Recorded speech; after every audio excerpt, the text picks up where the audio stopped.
अस्सलाम वालेकुम नाजरीन, मैं हूं आपकी होस्ट सोनिया मुल्तानी और आप देख रहे हैं सोनिया मुल्तानी ऑफिशियल। नाजरीन, आज एक व्लॉग मेरी नज़रों से गुजरा जिस टॉपिक मैं आज बात करना चाह रही हूं आप लोगों से। जैसा कि आप सब जानते हैं कि मैं भी स्टेज से ताल्लुक़ रखती हूं, मेरा स्टार्ट स्टेज से हुआ। हमारे जितने भी सुपरस्टार हैं इस वक्त टीवी शोज़ में बैठे हैं, जितने टॉक शोज़ में बैठे हैं, जो आर्टिस्ट हजरात बैठे हैं वो सारे स्टेज से हैं, सुपरस्टार्स हैं। तो स्टेज से हमारा शुरू से एक ऐसा कनेक्शन है जो कभी जुदा नहीं हो सकता।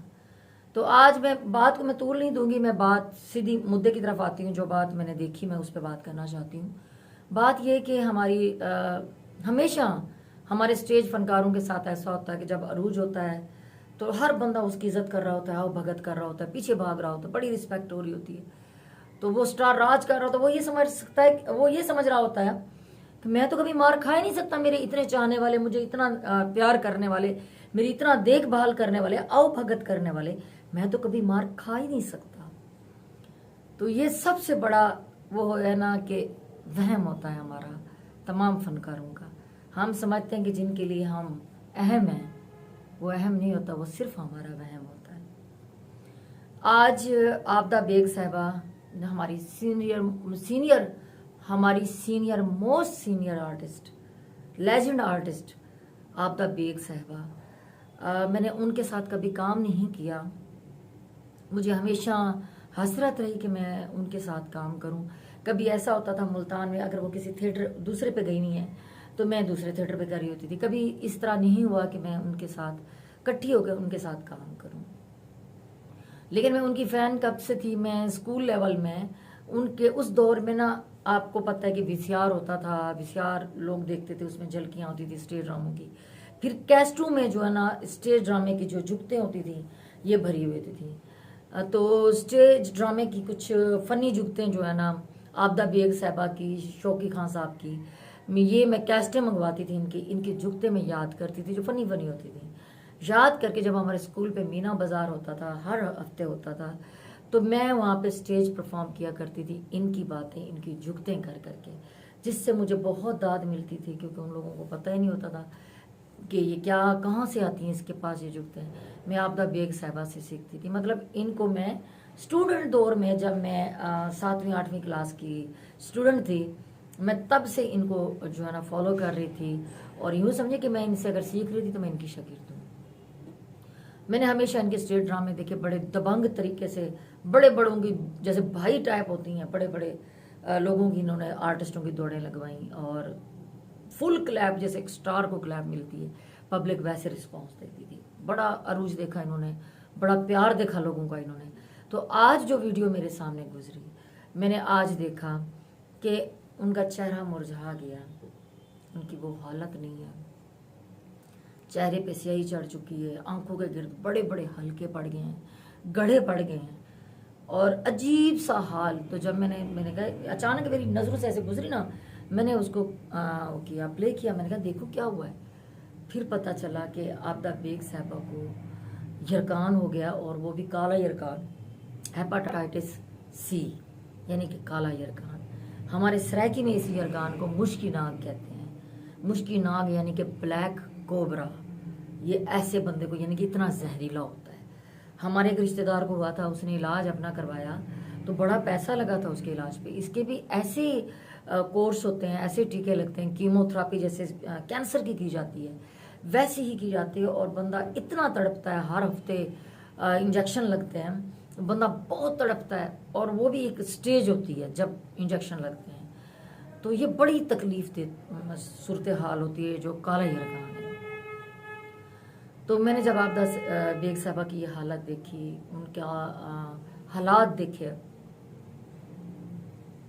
मुझे बड़ी तकलीफ हुई, उनकी हालत देख के। हमारे फनकारों के साथ, हमारे बड़े पॉपुलर, मोस्ट पॉपुलर, बड़े लेजेंड, उनके साथ ऐसा क्यों होता है? इतना प्यार, इतना चाहत लोगों की, इतना चाहने वाले आगे पीछे होते हैं, इतना अरूज दिखाते हैं, एंड में साथ क्यों छोड़ देते हैं? जितनी आवाम आज, वो कहाँ है जो एंट्री पे क्लैप करती थी? आज वो लोग कहाँ हैं जो कास्ट करते थे? आज वो कहाँ आर्टिस्ट हैं जो गोडों को हाथ लगा के अंदर एंटर होते थे। तो वही मैं सबसे सवाल कर रही हूँ, हमारा एक फनकार जब उसका रूज होता है, जब वो काम कर रहा होता है तो हर बंदा उसकी इज्जत कर रहा होता है। जब वो थोड़ा कमज़ोर हो जाता है, एज ज़्यादा हो जाती है, बीमार हो जाता है, तो उस वक्त सब चुप करके तमाशा देख रहे होते हैं, उसकी बीमारी का मजाक उड़ा रहे होते हैं, उसकी बीमारी पे हंस रहे होते हैं। लेकिन जब वो मर जाता है ना, एड़ियाँ रगड़ रगड़ के, फिर उसके बारे में व्लॉग भी बन रहे होते हैं, वीडियोस भी बन रही होती हैं, कहाँ भी जा रहा होता है। बहुत अच्छा आर्टिस्ट था, बहुत कमाल आर्टिस्ट था। उस कमाल आर्टिस्ट को बिग लॉस हो गया जी, हमारा असासा चला गया। तो जब असासा होता है उसकी कदर क्यों नहीं की जाती? जो लॉस होने जा रहा था उस वक्त उस लॉस को क्यों देख रहे होते कि ये लॉस हो जाए? मेरा सबसे ये सवाल है, हमारे हर फनकार के साथ ऐसा क्यों होता है? कहाँ है वो फंड जो हमारे फनकारों के नाम के जी आर्ट्स काउंसिल में आते हैं? आज हमारे लिए लम्हा फिक्रिया है। तारिक टैडी साहब जब स्टेज पे आते थे, क्लैपें नहीं रुकती थी, वो चुप नहीं करता था, उसने सबकी बोलती बंद कर दी थी। काम से उसने अपना लोहा मनवाया। एंड उसका कैसे हुआ? आज उसकी औलाद के साथ क्या हो रहा है? बब्बू बराल साहब देख रहे हैं, दूर कहाँ जाते हैं। मेरी लाइफ का पहला ड्रामा मस्ताना जी साहब के साथ मैंने किया था। मैं उस स्टूडेंट थी 9th क्लास की। मैंने मस्ताना जी का ड्रामे में एक एंट्री मिलती थी छोटी सी, और मुझे सब ने कहा कि तुम खुश नसीब हो कि मस्ताना जी के साथ एंट्री कर रही हो। मैंने तारिक टैडी साहब थे उस ड्रामे में, मस्ताना जी थे, मुल्तान आर्ट्स काउंसिल में। ड्रामे का नाम मुझे आज भी याद है, 2005 की बात मैं कर रही हूँ। उस वक्त ड्रामे का नाम था यार मेरा मस्ताना, आर्ट्स काउंसिल मुल्तान में लगा था। पब्लिक थी, कोई उसका हजूम था। पब्लिक पूरे ड्रामे में 3 घंटे का ड्रामा था। कुछ लोग ऐसे भी थे जो खड़े होके देख रहे थे, कुर्सियां नहीं थी, टिकट भरी, खड़े होके। और वो तारिक टैडी साहब पे और मस्ताना जी की जो जुगलबंदी होती थी, ओ त्रीस, पब्लिक चुप नहीं करती थी। जब मस्ताना जी की डेथ हुई, उनका क्या हाल था? वो पब्लिक कहाँ थी? बब्बू बराल साहब, जिनका नाम का आज भी डंका बजता, लोग याद करते हैं। आज किसी को पता है कि उनकी औलाद किस हाल में? आज सब याद तो कर लेते हैं, हाँ वे लेजेंड थे, बड़े थे। कभी आप लोगों ने देखा कि हमारे फनकारों के साथ क्या हाल है? मेरी तमाम जो हमारे फनकार इस टाइम सुपरस्टार बन गए हैं, इन्हीं लोगों के गोडों को हाथ लगा के मेरी सबसे रिक्वेस्ट है, प्लीज़ आबदा बेग साहिबा की खिदमत करें, जो हो सकता है उनकी हेल्प करें। बहुत बुरी तकलीफ है, और ये ना हो कि ये एक और सितारा डूब जाए। वो बता रही थी कि जिन जिन लोगों पे उनको मान था, वो जिसको भी फ़ोन करती हैं अगले दिन वो इनका नंबर ब्लॉक कर देते हैं। जो इनके गोडों को हाथ लगाते थे, जो इनके हस्बैंड से बहुत कुछ सीखते थे, आज वो भी भाभी हम आ रहे हैं, उसके बाद बंद। सब क्या उन्होंने बताया। सबसे बड़ी तकलीफ मुझे तब हुई जब उन्होंने बताया कि आर्ट्स काउंसिल में, मुझे भी पता था जब मैं भी स्टेज कर रही थी काफ़ी, क्योंकि 2015 में मैंने आके स्टेज छोड़ा। मैंने देखा कि ये माहौल अब वो नहीं है, मैं अब काम नहीं कर सकूंगी, तो मैंने छोड़ दिया था। तो तब मैंने सुना था कि जी फार्म आए, हर आर्टिस्ट फार्म फिल कर रहा है, तो उसको जब हालात ख़राब होते हैं या कोई इलाज मुआवजे की ज़रूरत होती है, उनके लिए हुकूमत फंड्स देती है, तो उनको फंड्स मिलेंगे। तो बहुत सारे फनकारों को मैंने देखा कि वो जा रहे हैं। अब आबदा बेग साहिबा जो है ना, उस वक्त मैंने नहीं वो किया था, क्योंकि मैंने स्टेज छोड़ दिया। मैंने कोई फंड वगैरह मैंने उसके लिए अप्लाई नहीं किया था, मैंने कोई फार्म नहीं वो किया था, मैंने सुना था। आबदा बेग साहिबा बता रही थी कि उन्होंने जाके, उस वक्त मुझे याद है जुल्फी साहब डायरेक्टर थे, तो उन्होंने उनको जाके कहा कि मेरा ये फार्म है, ये मामलात है, मेरी घरेलू परेशानियाँ, मुझे मेरा वजीफ़ा लगाया जाए। ज़ाहिर बात है वो लेजेंड है, ज़ाहिर बात है उन्होंने अपनी पूरी ज़िंदगी वक्फ की है, वो कमाल आर्टिस्ट हैं। तो उन्होंने जब कहा तो जी फार्म भी फिल हुआ, सारा कुछ हुआ, लेकिन 2 साल गुजर गए, आज तक उनको कुछ नहीं हुआ। 2 दफ़ा उन्होंने फार्म फिल किया। मेरा सवाल सिर्फ ये है कि वो फंड्स कहाँ जाते हैं जो फनकार के नाम के आते हैं, जो फनकार को लारा लगाया जाता है कि आपके नाम के फंड्स आ रहे हैं, कहाँ है वो फंड्स कहाँ है? तो मैं, जितने भी हमारी सीनियर आर्टिस्ट हैं, जितने जो स्टेज को छोड़ के अब टीवियों पर राज कर रहे हैं, जो अब भी स्टेज भी कर रहे हैं, टीवी चैनल्स पे भी काम कर रहे हैं, फिल्मों में भी काम कर रहे हैं, बहुत तरक्की कर गए हैं, सुपरस्टार्स बन गए हैं। सबसे मैं हाथ जोड़ के एक रिक्वेस्ट करती हूँ कि आबदा बेग साहिबा की हेल्प करें, जितना हो सकता है तो उनका साथ दें। पिछले दिनों मैंने एक वीडियो देखी जानू बाबा के बारे में।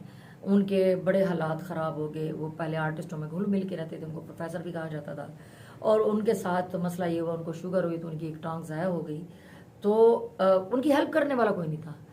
तो मुझे एक बात जान के बड़ी खुशी हुई और हैरानगी हुई मैडम नरगिस के बारे में। मैडम नरगिस ने खुफिया तरीके से उसकी हेल्प की कि मेरा किसी को पता ना चले कि मैं ये हेल्प कर रही हूँ। उनके खर्चे भी वो उठा रही हैं, उनकी बच्चियों के खर्चे भी उठा रही हैं, कि सुनने में यह है कि उनकी शादियों तक उनके इलाज मुआवजा सारा कुछ वो उठा रही हैं। तो क्या इसी तरह दूसरे फनकार नहीं कर सकते? मैडम नरगिस के बारे में बड़ी उल्टी सीधी बातें होती थी, जो कि आज वो फील्ड छोड़ चुकी हैं। अच्छाइयाँ ये होती हैं, चुप करके करो और साथ दो दूसरे का। साथ देने का मज़ा भी तब होता है कि जब बंदे के पास कोई ना हो तो आके उसका साथ दो। तो मैं मैडम आबदा साहिबा का पता करूँगी, मुझे उनके घर का नहीं पता। मेरी कोशिश होगी जो मुझसे हो सकेगा मैं भी उनकी हेल्प करूँगी, और मैं अपने चैनल के थ्रू मैं उनकी आवाज़ बनने की पूरी कोशिश करूँगी। मैं उनके घर का पता करती हूँ, मैं उनके घर जाती हूँ, उनका इंटरव्यू भी करती हूँ, उनसे बात भी करती हूँ, उनको तसल्ली भी देती हूँ। हाँ, मेरे जितना सीनियर आर्टिस्ट जिनके साथ मैं काम करती रही हूँ टीवी पे, जिनके साथ मेरे बहुत करीबी ताल्लुक हैं और बहुत अच्छे हम कुलीग हैं, मैं सबसे रिक्वेस्ट करती हूँ कि इस बारे में नज़रसानी करें, आबदा साहिबा की हेल्प करें। तो आप लोग दुआ करें, आप लोगों से जितना हो सकता है आप दुआ करें कि आबदा साहिबा का इलाज भी हो। आप लोग भी अगर किसी तरीके से कर सकते हैं उनकी हेल्प तो करें, क्योंकि फ़नकार आप लोगों की मिरास है। हम सब आप लोगों की मलकियत हैं, हम आप लोगों की मिरास होते हैं। आप लोग हमें बनाते हैं, हम आप लोगों के लिए अपनी ज़िंदगियाँ वक्फ करते हैं। हमें अपनी खुशियाँ गमियाँ, हमारे करीबी रिश्तेदार भी फौत हुए तो हम नहीं जाते, हम काम कर रहे होते हैं, क्या सिर्फ आप लोगों को हंसाने के लिए, एंटरटेन करने के लिए। तो आज हमारे फ़नकार के साथ ये, और हमारे मुल्क में फ़नकार की वाकई वो सही कह रही थी, कदर नहीं है। लेकिन प्लीज़ जो ऐसे लोग हैं ना, उनकी कदर करें। इस जैसे इन जैसे कीमती, काफ़ी कीमती हमारे असासे हमसे छिन गए हैं, और ये लास्ट उनमें से हैं जिन्होंने हर लेजेंड के साथ काम किया। तो ये भी हमारे मुल्क का असासा है। तो इस असासे को बरकरार रखने के लिए उनकी हेल्प करें, उनकी ज़िंदगी बचाने के लिए उनकी हेल्प करें, मेरी आपसे रिक्वेस्ट है। और मैं कोशिश करूँगी कि मैं उनका घर ढूंढूँ, मैं उनके घर जाऊँ, उनसे मिलूँ। तो बस मेरी इस वीडियो को जितना हो सके आपने शेयर करना है, जितना हो सके उनके हक़ में आपने बात करनी है। मैं आप लोगों की शुक्रगुजार होंगी बहुत ज़्यादा। तो मेरी पूरी कोशिश है कि मैं अगला व्लॉग उनके घर जाके बनाऊँ। इसी के साथ मैं इजाज़त चाहती हूँ, मिलूँगी आपसे अगले व्लॉग के साथ। शुक्रिया जी, मेहरबानी।